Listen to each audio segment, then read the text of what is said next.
Olá, pessoas! Pra quem não me conhece, eu sou a Belly e hoje eu tô aqui pra falar de Bebê Rena, ou Babe Reindeer, que é a nova minissérie da Netflix, que inclusive a Netflix vai submeter pra Emmy de melhor minissérie e eu acredito que tem um grande potencial de ganhar. É uma nova minissérie britânica que é aí meio que um thriller e drama ao mesmo tempo e é baseado em uma história real e ela é escrita e produzida e atuada pelo Richard Gad, nossa Fleabag masculina. E o Richard Gad, ele se inspirou numa história que aconteceu com ele, de stalking, e ele fez uma peça, na verdade, dessa história, e aí ele adaptou depois essa peça pra série da Netflix. E ele contou em várias entrevistas que algumas coisas ele teve que mudar com relação à realidade, porque, né, não dava pra fazer tudo exatamente fiel. E algumas situações ele mudou a ordem também, para os episódios sempre se manterem interessantes e tal. E, cara, é uma série que me pegou muito. Assim, ela me despertou alguns gatilhos. Eu nunca usei essa palavra aqui, mas ela me despertou alguns gatilhos porque eu passei por uma situação relativamente parecida com a situação dele, em alguns pontos, obviamente.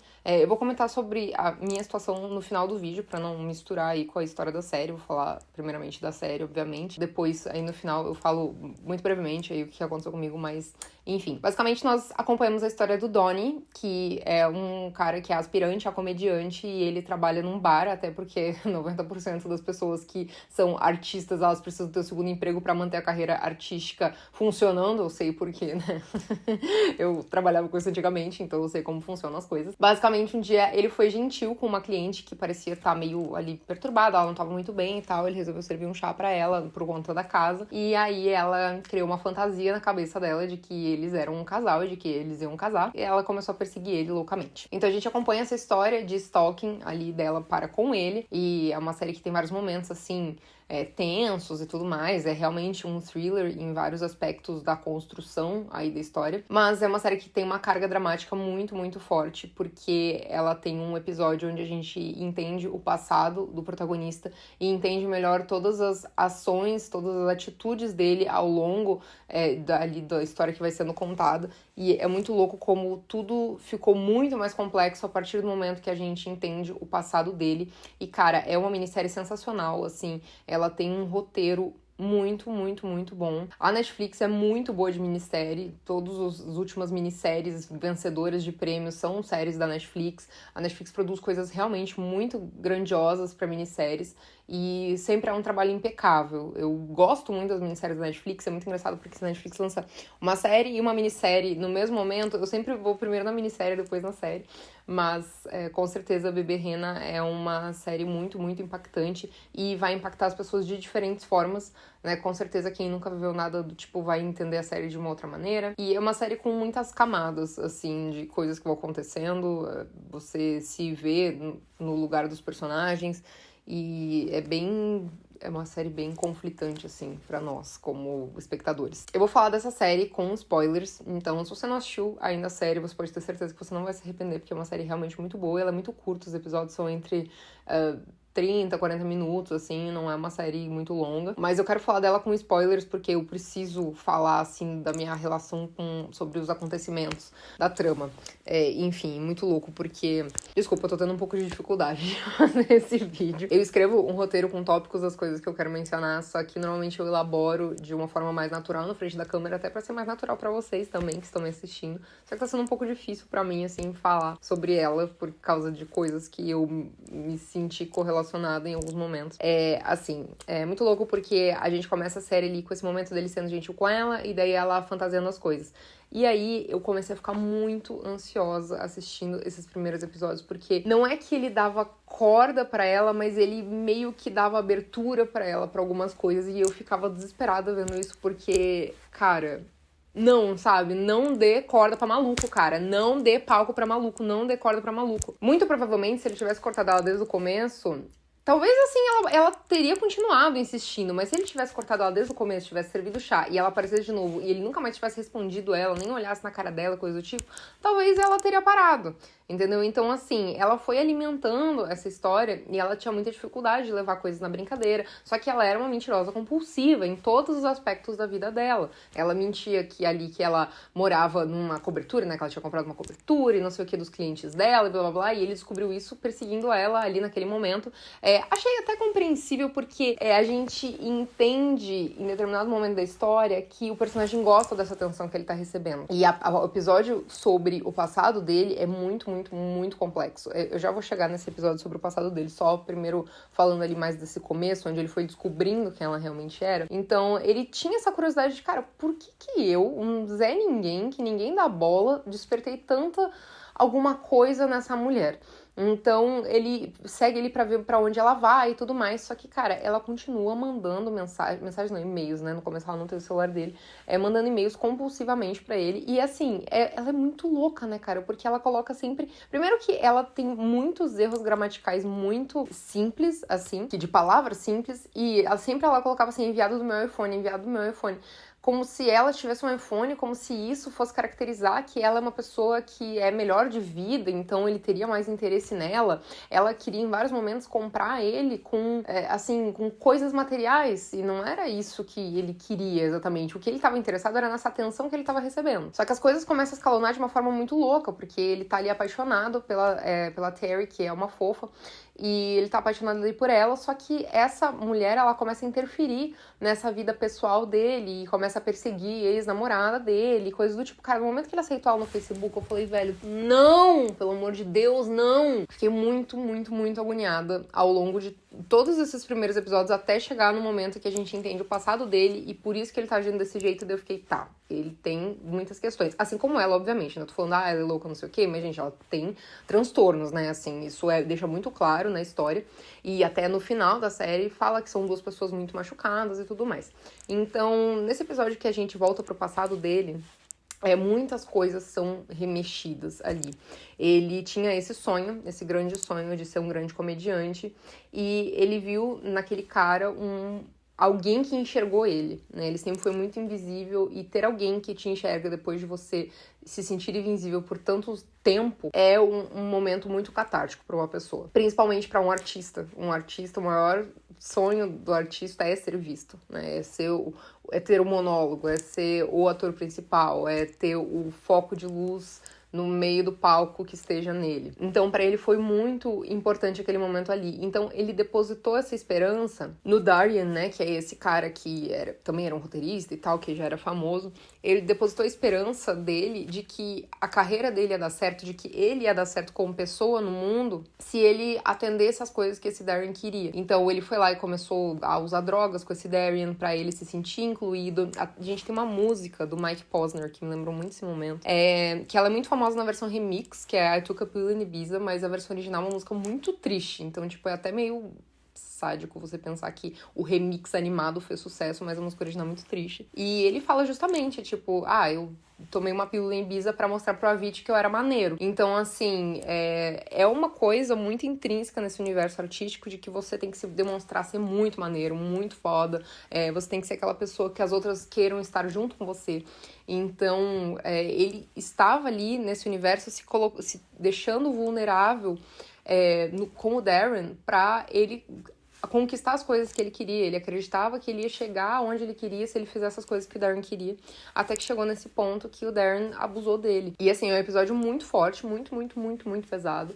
E aí o próprio protagonista, o próprio Donnie, ele se questiona, né, que será que o Darren sempre quis fazer isso? Desde o começo ele tinha essa intenção? Será que foi conforme a relação deles foi avançando? Será que o Darren também se drogava? Ou será que o Darren só drogava ele pra poder abusar dele? Então, são muitos questionamentos na cabeça do Donnie, e ele fica se perguntando sempre por quê, e isso traumatizou ele de diversas formas, então isso afetou ele muito com relação relação a como ele vive a vida dele, com relação a como ele se relaciona com as pessoas. Ele mudou completamente a perspectiva dele com relação a tudo. Então, ele sentia necessidades sexuais que ele nunca havia sentido antes. Então, isso perturbou ele, literalmente perturbou ele da cabeça pro resto da vida. Isso afetou ele em relacionamentos com outras pessoas, daí ele perdeu essas pessoas. Enfim, ele esteve perdido por muito tempo. Só que, ao mesmo tempo, ele sentia falta dessa atenção que ele recebia do Darren, no ponto de que ele era colocado como alguém importante, como alguém especial. E foi isso que ele viu na Martha, que ela fazia algo por ele, que no caso seria, ela enxergava ele como ele era. Então, eles criam essa relação aí meio doentia entre eles. Cara, é muito complexo comentar sobre essa história, porque ela tem um âmbito psicológico muito forte, muito elaborado. E o Donnie também é uma pessoa perturbada, assim como a Martha, só que de maneiras diferentes. A Martha sempre extrapolou, né, todos os limites possíveis e imagináveis, mas o Donnie, ele também sentia essa necessidade desse reconhecimento, e foi aí que eu entendi por que o Donnie dava essa corda pra ela, né? Porque, como eu falei pra vocês desde o começo, cara, não dá pra dar corda, velho. Não dá pra dar corda. E eu falo isso com a experiência própria que eu tive, que eu vou falar mais dela no final do vídeo, como eu falei. E quando ele começou a dar corda, eu falei, mano, não é possível, cara. Isso não é real, porque quando você tá numa situação dessa, você não quer dar corda pra uma pessoa assim. Só que aí, depois que nós entendemos, né, o lado dele, do porquê que ele dá essa moral ali pra ela, a gente entende o que realmente acontece com ele, com a cabeça dele, e toda essa complexidade ali que compreende a vida dele. Até que ele tem aquele momento que ele simplesmente tem, que ele chama na gringa de mental breakdown, né? Que ele tem um negócio, assim, que ele simplesmente quebra, assim, e fala tudo. Num show de comédia, ele fala tudo. Tem um desabafo ali sobre a vida dele, sobre todas as coisas que ele passou, e isso alça ele ao estrelato. Só que, ao mesmo tempo, ele não aproveita isso. Ele vive ali, no começo, aqueles momentos, só que a Martha volta ali a atormentar a vida dele, e ele, de novo, vai se enfiando nesse fundo do poço ali, de entender quem que era a Martha e de ir atrás disso, e ele se vê, mais uma vez, se afundando, sendo que ele poderia ter aproveitado muito melhor esse momento ali que ele foi alçado a algo importante. A gente não sabe ao certo o quão fiel é a história à realidade, o que o Richard Gere passou de fato ou não. Ele é um bom roteirista de Hollywood, ele inclusive é roteirista de Sex Education, então, assim, ele é um cara que ele fez vários projetos super legais e tal. Então, assim, eu não sei ao certo o quão fiel a realidade é ou não é aquilo, com relação ao negócio de abuso e tal. Ele nunca deixou muito claro exatamente todos os detalhes da história, mas coisas aconteceram ali com ele, e eu fiquei com muita pena do Richard Gere por ele ter passado por esse momento. E aí, no final, a gente vê, né, que a Martha foi presa e tal. Ele falou que ele nunca mais viu a Martha na vida dele. Só que é uma história muito complexa, muito doida, cara. Meu Deus do céu. Nossa, ela é muito impactante. Comigo aconteceu que, assim, não era um stalker que tava na porta da minha casa, né? Porque era uma pessoa que não morava na cidade que eu morava, né? Eu morava no Rio de Janeiro na época. Essa pessoa não morava na cidade que eu morava, e essa pessoa era uma pessoa inscrita do canal. Assim como você. Se você não é inscrito, se inscreve aí, mas por favor, não me stalkeia. Porque, gente, a gente que produz conteúdo pra internet, a gente sabe que tem um nível de stalk das pessoas que é normal, entendeu? As pessoas querendo saber da nossa vida, né? Tipo, entrar nas nossas redes sociais, olhar nossas fotos, tipo, coisas abertas, né? E tudo bem, isso faz parte do nosso trabalho, né? Nós somos pessoas expostas na sociedade, né? Eu já contei essa história com mais detalhes na Twitch, eu não vou dar muitos detalhes da história aqui, até porque o meu canal tem muito mais alcance do que eu tinha na Twitch na época. E na Twitch eu falava ao vivo, quem tava lá ouvia, depois eu apaguei o VOD e foi isso. Mas, basicamente, era uma pessoa que era inscrita no canal, e aí esse cara veio pedir pra tirar uma foto comigo na CCXP. Não recente, 2019, já faz anos, foi antes da pandemia. E aí eu fui muito simpática com ele, como eu sou com todo mundo, gente. As pessoas, vocês que já me encontraram nos eventos, sabem que eu sou uma pessoa simpática, né? Eu dou um abraço, converso, tiro foto e tudo mais. Então, assim, né? Eu fui simpática como eu sou com todo mundo. E aí, o problema é que esse cara depois veio mandar uma DM. E, assim, ele era uma pessoa que, de forma recorrente, até respondia, assim, as minhas coisas, e eu acabava respondendo. Eu não consigo responder todo mundo. Tem algumas pessoas que a gente sabe que vem com outra intenção, a gente já não responde, porque a gente sabe o que a pessoa vai responder. Mas, assim, eu tento responder muitas pessoas, o máximo que dá. E aí, ele veio falar comigo e veio pedir meu WhatsApp. Daí eu falei assim, olha, fulaninho, eu sou profissional, né, eu sou uma criadora de conteúdo, você é uma pessoa que é inscrita, e, assim, eu só fui simpática com você, eu só tenho uma relação criador e inscrito com você, não tem nada demais. E daí ele respondeu que ok, não sei o que, só que aí começou o problema, entendeu? ele me mandou um... ele já havia me mandado um presente de aniversário, só que assim, ó, gente, isso é uma coisa relativamente comum pra nós criadores, de tipo, as pessoas quererem mandar uma cartinha, as pessoas quererem mandar sei lá, um mimosinho, um negocinho, tipo, já ganhei CD, já ganhei livro de inscrito, então, tipo, tudo bem, entendeu? Não tem problema. E aí, aconteceu que passou quase um ano dessa história, e ele quis me mandar um presente de aniversário, e que, assim, na época, eu tinha uma caixa postal, então, assim, a caixa postal, ela ficava aberta pras pessoas, porque, né, eu deixava ela na descrição do canal, porque algumas empresas enviam Media Kits pra nossa casa e outras não se importam em mandar pra caixa postal, então eu deixava a caixa postal aberta pra receber cartinhas e coisas assim, sempre foi muito legal. Aí ele quis me mandar um presente de aniversário, tá, né, tudo bem. Aí ele me mandou um presente de aniversário, enfim, agradeci, beleza, como uma pessoa normal. Aí chegou o Natal, ele quis me mandar outro presente de aniversário. Só que assim... Gente, assim, era um presente X, entendeu? Tipo, sei lá, uma almofada, sabe? Um negócio nada demais. Só que chegou num ponto de que ele mandou um negócio que eram, assim, muitas fotos minhas, escrito te amo, não sei o que, não sei o que, daí tinha um arroba dele lá no negócio, não sei o que. E daí eu já fiquei meio assim, né? Tipo, um pouco esquisito. E aí chegou o Natal em si, o Natal onde ele me mandou uma mensagem deste tamanho, falando que a gente seria um casal incrível, que não sei o quê, porque a gente poderia ficar junto, porque eu poderia ir pra cidade dele, porque blá, blá, blá, blá, blá, blá, e eu tava lendo aquilo, gente, vocês não estão entendendo o tamanho do texto que era. Falando que a gente podia ter algo incrível, que ele já tinha imaginado a vida dele comigo, blá, blá, blá, blá, blá, e eu, assim, apavorada. Aí, eu dei um basta, eu falei, chega, eu vou bloquear você, se você não parar agora, blá, blá, blá, blá, ok. Aí, ele não parou, esse é o ponto, ele não parou. Aí eu fui lá e bloqueei ele. Aí ele começou a comentar em todas as minhas redes sociais. Ele começou a comentar no YouTube, ele começou a ir atrás de outros inscritos que eram inscritos recorrentes do canal, tipo, que estavam sempre nos comentários do Insta, coisas assim.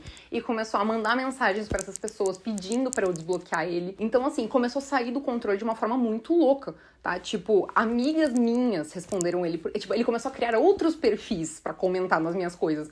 Tipo, e comentários enormes, imensos. Daí começou as minhas amigas a verem aquilo sem eu falar pra elas. Elas viam os comentários, elas respondiam, mano, você é maluco? Então, assim, daí ele mandava textos imensos falando que ele tinha imaginado nossa vida junto e não sei o que, não sei o que. E daí, cara, gente, vocês não estão entendendo. Eu fico até nervosa quando eu lembro dessa história. Mas assim, ó, eu nunca dei corda pra essa criatura. Todas as vezes eu falei, eu não tenho interesse, você é um inscrito, eu sou uma criadora de conteúdo, por favor, não para de inventar coisa na sua cabeça. Chegou no ponto que ele mandou coisa pro meu e-mail profissional, que não sou eu que respondo. Então, assim, realmente a sorte é que ele não morava no Rio de Janeiro, né? Tipo, na mesma cidade. Porque se morasse, sei lá, né? Vai que ele aparecer na porta da minha casa. Só que era uma coisa, era um papo muito insano, gente. Era num ponto de que, tipo, quando a última vez que eu falei, chega, eu vou te bloquear em todas as redes, bloqueei, tá? Bloqueei nunca, assim, ó. Ele criou muitos outros perfis e daí o que ele fazia? Ele me bloqueava pra eu não encontrar o perfil dele, pra ele poder continuar vendo as minhas coisas. Gente, era um nível de sanidade muito louco.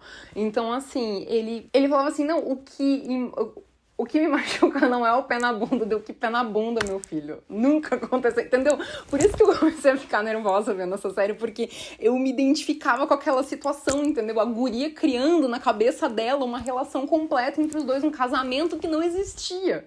E o que me irritou era que ele deu corda pra ela, entendeu? Porque quando aconteceu comigo, eu não dei corda porra nenhuma. Eu cortei o negócio do primeiro dia, pela raiz, e a desgraça aconteceu do mesmo jeito, entendeu? Então, assim, juro pra vocês. E é importante mencionar que, assim, essas coisas desses presentes na caixa postal, tipo, não era uma coisa que ele vinha perguntar pra mim se podia, ele simplesmente mandava, porque a caixa postal, gente, eu só recebia as coisas, né, não tinha como eu aprovar ou reprovar, assim, porque a gente não sabe o que é, quando você tem uma caixa postal, você só tem um papel de que você recebeu uma encomenda, você não sabe o que é até abrir. E também é importante mencionar que depois que eu bloqueei ele de todas as coisas, ele ficava ameaçando de se matar, ele falava assim, não, porque eu não tô conseguindo comer, porque não sei o que, não sei o que, e eu, meu filho, pelo amor de Deus. Não, sério. Olha, enfim. Eu fico transtornada. Agora eu tô rindo, mas na época eu fiquei desesperada. Todos os meus amigos que estavam nessa história... É porque daí meus amigos eu mostro print, né? Com mais detalhes e tal. Mas, gente, todos os meus amigos que sabem dessa história, eles ficam apavorados. Juro pra vocês, sério. Enfim, eu não vou dar muito mais detalhes, tipo, do que aconteceu depois, mas basicamente esse foi o desenrolar da história, de uma história que uma pessoa criou uma fanfic de que a gente poderia ser um casal perfeito e incrível, sendo que a pessoa não me conhecia pessoalmente. Quer dizer, me conhecia pessoalmente de tipo, oi, vamos tirar uma foto, vamos tirou foto, tchau. A pessoa não sabe, tipo, dos meus gostos, das coisas que eu faço, das coisas que eu amo. Gente, o que vocês enxergam aqui é o que eu mostro pra vocês aqui, entendeu? Com muito carinho, obviamente, mas não é o que eu sou depois de desligar a câmera. Então, cara, cuidado com o que vocês fantasiam na internet, entendeu? E também não é uma coisa de, nossa, sei lá, meu Deus, meu sonho era casar com o Michael Clifford, entendeu? Eu não vou ir atrás do Michael Clifford e falar, Michael, nós somos o casal perfeito, você tem que largar a sua esposa pra ficar comigo. Tipo, gente, pelo amor de Deus. Pelo amor de Deus. Enfim, gente, é isso. Bebê Rena foi uma série que me pegou muito, porque eu fiquei muito tensa com a história, com o fato dele estar dando corda pra ela dentro dessa situação que pra mim era muito caótica, entendeu? Porque eu me enxergava dentro dessa situação. Mas, de um modo geral, é uma série muitíssimo bem escrita, muitíssimo bem atuada, os atores estão absolutamente perfeitos nos seus papéis. E interessantíssima, uma série super interessante que com certeza vai impactar as pessoas de diferentes maneiras e é uma fortíssima candidata aí ao Emmy de minissérie. Tem outras que eu amo, né? Por exemplo, Ripley, eu acredito que é uma forte candidata também. Vamos ver quantas séries a Netflix vai mandar aí pro Emmy. Mas, enfim, gente, é isso. Um beijo pra vocês e até a próxima.